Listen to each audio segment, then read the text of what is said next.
Welcome welcome welcome కామిస్టులందరికీ స్వాగతం. రోజు రోజుకి నిబ్బాగాల లేషాలు ఎక్కువైపోతున్నాయి. అవేంటో చూద్దాం రండి. Story number 1. వాడంటే 3 months పైనుంచి ఇష్టం. ఇది వాడికి ఎలా చెప్పాలో సలహా కావాలి. So matter simple. నాకు ఒక నలిపేయాలని ఉంది, నేను కంట్రోల్ చేసుకోలేకపోతున్నా.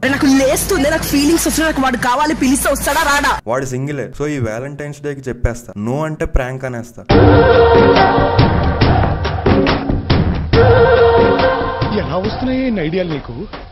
అస్సలు తడబడదే. అట్లీస్ట్ నా సెల్ఫ్ రెస్పెక్ట్ అయినా మిగులుతుంది. వాడికి 20, నాకు 18. ఇద్దరం వేరే కాలేజెస్. అది తప్పితే వాడి గురించి నాకు ఇంకేం తెలియదు. వాడిని రోజు చూడడం ఒక అలవాటు అయిపోయింది. ఇప్పుడు ఇంకెవరిని చూడలేకపోతున్నా. వాడికి కూడా ఫీలింగ్స్ ఉన్నాయేమో అనిపిస్తుంది. వాడిని అడగకుండా ఎలా తెలుసుకోవాలి? ఇలా ఏంటి సార్ మీరు మాట్లాడేది? నేను నందిని లవ్ చేయడం సార్, అది పెద్ద loose sir, loose. Story number 2.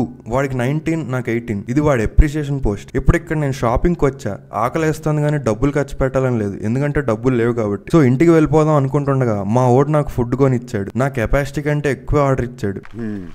మొత్తం నువ్వే తిని అడిగేం పెట్టద్దు, తిరం తప్పేసాడు. ఇది మీకు పెద్ద విషయం కాకపోవచ్చు, కానీ మేము లాంగ్ డిస్టెన్స్ లో ఉన్నాం, వేరే స్టేట్స్ లో ఉంటాం. సో ఇది నాకు చాలా ఎక్కువ. వీడు నా లైఫ్ లో ఉన్నందుకు నేను ఆ దేవుడికి థ్యాంక్స్ చెప్తున్నా.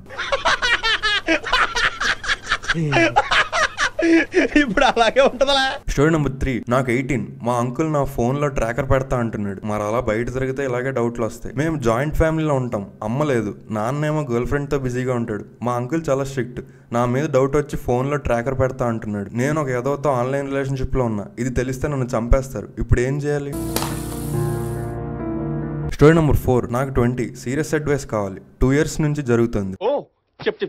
స్టోరీ అద్దరిపోవాలి. ఇది ఒక long story, so take your time. 2 years story కదా, షార్ట్ గా ఎలా రాయాలో తెలియదు. So please. సరే, ఒప్పుకున్న పెళ్లికి బ్యాండ్ మేళం తప్పుతుందా? స్టార్ట్ చేయి. ఇదంతా నేను కాలేజ్ లో ఒక ఫ్రెండ్ ద్వారా తనని కలిసినప్పుడు మొదలైంది. చూడగానే నలిపేయాలనిపించింది. తనకు కూడా నా మీద ఇంట్రెస్ట్ ఉంది. సో నేను వెళ్ళి చెప్పేశా. అప్పుడు తను నాకు రీసెంట్ గానే బ్రేకప్ అయింది, ఇప్పుడు నా మీద నేను ఫోకస్ చేస్తున్నా అని చెప్పింది. నాకు కరువు కాబట్టి ఏం పర్లేదు, టేక్ యువర్ టైం అని చెప్పా. అలా మెల్లగా బాగా క్లోజ్ అయిపోయాం. సో నేను వేసుకుందామా అని అడిగా. నాకు అలాంటి ఫీలింగ్స్ లేవంది. నేను కొంచెం ఫోర్స్ చేశా. ఏం పర్లేదు తీయని చెప్పి. ఈ క్రమంలో వేసుకుందామా చెప్పు, లేదంటే దొబ్బే అన్నాను.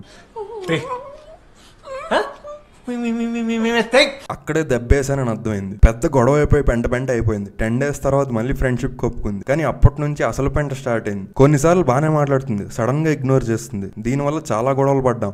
ఏంటని అడిగితే నేను ఏదో పనిలో బిజీగా ఉన్నా, నాకు ఎవరితో మాట్లాడడం లేదు అంటుంది. అదే చెప్పొచ్చు కదా, ఇగ్నోర్ చేస్తే నాకు ఎలా తెలుస్తుంది అని అంటే సర్లే అంది. కొన్ని నెలలు ఇలా గడిచింది. గొడవ పడ్డాలు, మళ్ళీ కలిసిపోవడాలు, గొడవ పడ్డాలు, మళ్ళీ కలిసిపోవడాలు. ఫార్వర్డ్ చేస్తే దాని బర్త్డే వస్తుంది అనగా నన్ను దయ్యం చేసింది. దాని ఫ్రెండ్ చేత అడిగిస్తే అది ఫ్యామిలీతో ఉండాల్సి రావడం వల్ల బర్త్డే నాతో సెలబ్రేట్ చేసుకోలేకపోతుంది అనే బాధతో నాతో మాట్లాడడం మానేసిందంట. నెక్స్ట్ డే దానికి వీసా వచ్చింది, కెనడా వెళ్తుందని చెప్పింది. ప్యాకింగ్, షాపింగ్ వల్ల కలవలేదని చెప్పింది. నేను దానికోసం గ్రీటింగ్ కార్డ్ కొని గిఫ్ట్ కొని ఇస్తే కనీసం దేగను కూడా దేకలేదు. తర్వాత ఎయిర్పోర్ట్ కి వెళ్లి ఫ్లైట్ ఎక్కేసింది. అక్కడ దాని బిహేవియర్ నచ్చక గుడ్ బై చెప్పేశా. 3 months అయ్యాక తప్పు తెలుసుకొని సారీ చెప్పింది. సరే నీకు ఇదే లాస్ట్ ఛాన్స్ అని చెప్పి మళ్ళీ మాట్లాడడం స్టార్ట్ చేశాను. సరే అని సరదాగా ఎవడైనా తగిలాడా అని అడిగా.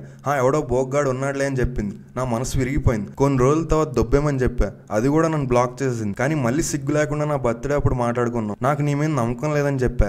అయితే తను ఏం చేయాలని అడిగింది. వేసుకుందాం, ఏదైతే అది అవుతుందని చెప్పా. కానీ నాకు లోపల ఇంకా బాధగానే ఉంది. నాకంటే ఎక్కువగా ఉన్నాడు. ఇప్పుడు నన్ను ఏం చేయమంటారు? ఏం స్టోరీలు రా బాబు. సరే, ఈ వీడియోకి ఇంత ఫ్రెండ్స్. మీకోసం స్క్రాప్ అంతా ఎరుకొని వచ్చి ఎంటర్టైన్మెంట్ కింద కన్వర్ట్ చేయడానికి ట్రై చేస్తున్నా. నా యొక్క జన్మకి కారణం ఏంటిదంటే ఈ ఊర్లో ఎన్ని పంచాయతీలు ఉన్నాయి, ఎన్ని లేడీస్ పంచాయతీలు ఉన్నాయి. ఈ ఉన్న లంగా, లేకి, లక్కో, చీప్, చిల్లర్ డ్రైనేజ్ పంచాయతీలు అన్ని తెచ్చి నా నెత్తిన రగిలించుకోడు.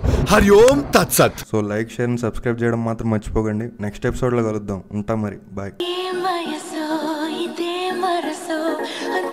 తెలుసు అంతే తెలుసు.